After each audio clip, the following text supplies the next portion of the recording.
आवाज़ तभी सुनी जाएगी जब इनको इसको एक आंदोलन का रूप दिया जाएगा।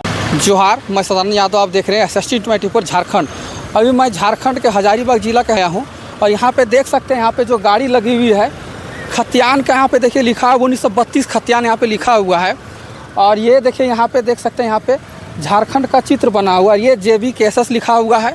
और आइए मुद्दे की बात करते हैं कि टाइगर जयराम महतो जी आज यहाँ DC कार्यालय आए हुए हैं। जो सऊदीया में जो प्रवासी मजदूर जो फंसे हुए हैं उसी मामला को लेकर के आज टाइगर जयराम महतो DC कार्यालय आए हुए हैं। आइए उनसे बातचीत कुछ करते हैं और आप लोगों को समझ रहे थे आज क्या बातचीत हुई है, क्या कारण हुआ है जो आज यहाँ पे DC कार्यालय आए टाइगर जयराम महतो जी आए हुए हैं। चलिए देख सकते हैं टाइगर जयराम महतो जी यहाँ पे आ चुके हैं, देख सकते हैं आप तस्वीर के माध्यम से।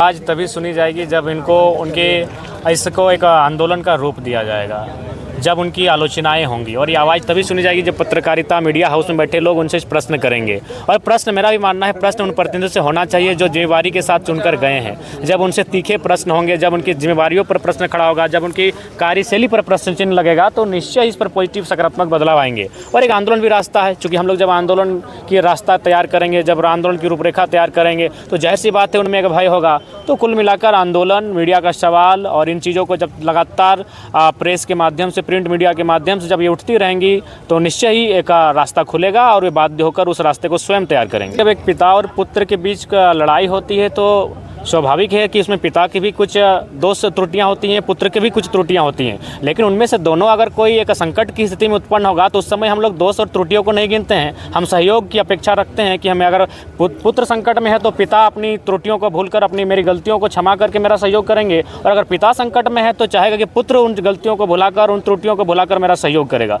तो इस समय ना मजदूरों की त्रुटियों पर चर्चा करने का विषय है, ना सरकार की नाकामियों को गिनाने का विषय है। यहाँ विषय है कि वो 45 जीवन मुझे लगता है काफ़ी संकट स्थिति में है, क्योंकि उनके पास ना भोजन का साधन है, ना पीने की स्वच्छ पानी का साधन है, यहाँ तक कि मेडिकल फैसिलिटी भी नहीं है। सूचना मिली है, सूचना नहीं, मैंने वीडियो कॉल में स्वयं उनसे बात किया है, वे लोग टॉयलेट का पानी यूज करते हैं पीने के लिए, जो कि खेद है, अमानवीय है।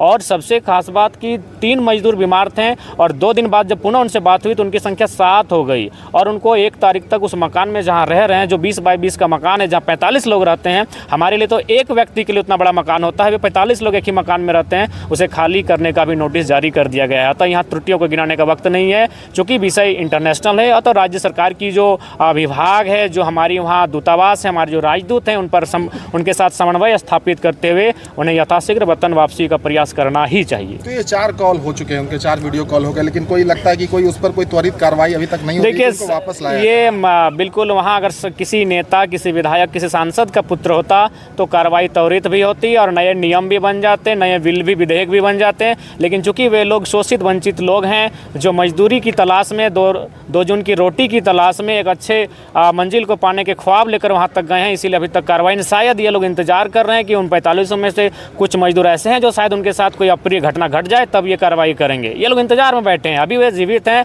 और हम चाहते हैं 45 के 45 जीवित भारत वापसी करें। लेकिन ये हुक्मरान कहीं इस ख्वाब में तो नहीं है कि वे कुछ अनहोनी की आशंका लगाकर तो नहीं बैठे कि उनके साथ कोई अप्रिय घटना घटे। कहीं ना कहीं ये शर्मनाक है। त्वरित कार्रवाई होनी चाहिए, उन्हें वतन वापसी का रास्ता सरकार को तैयार करना चाहिए। इसमें एक बात और है कि इसमें लोग देखते हैं कि भैया कोने के लिए जाते हैं तो जिस मुर्गे की बलि दी जाती है वही आवाज़ करता है, बाकी लोग कोने में दुबक जाते हैं, उन्हें ये पता भी नहीं होता है कि अगले दिन उनका भी नंबर आएगा।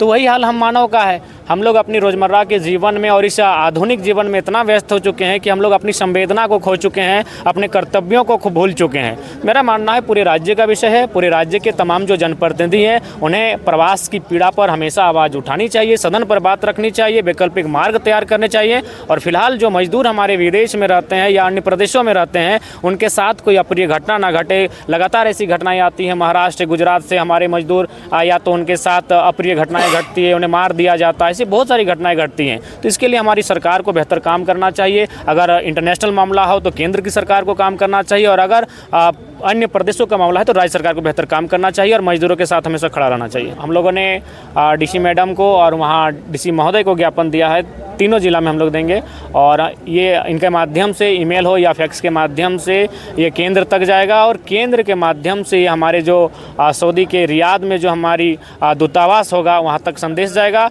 और दूतावास जब उन मजदूरों को अपने अधीन करेगा यानी अपने कंट्रोल में करेगा तो स्थितियाँ बेहतर हो जाएंगी। एक बात और है, बड़े पीड़ा के साथ ये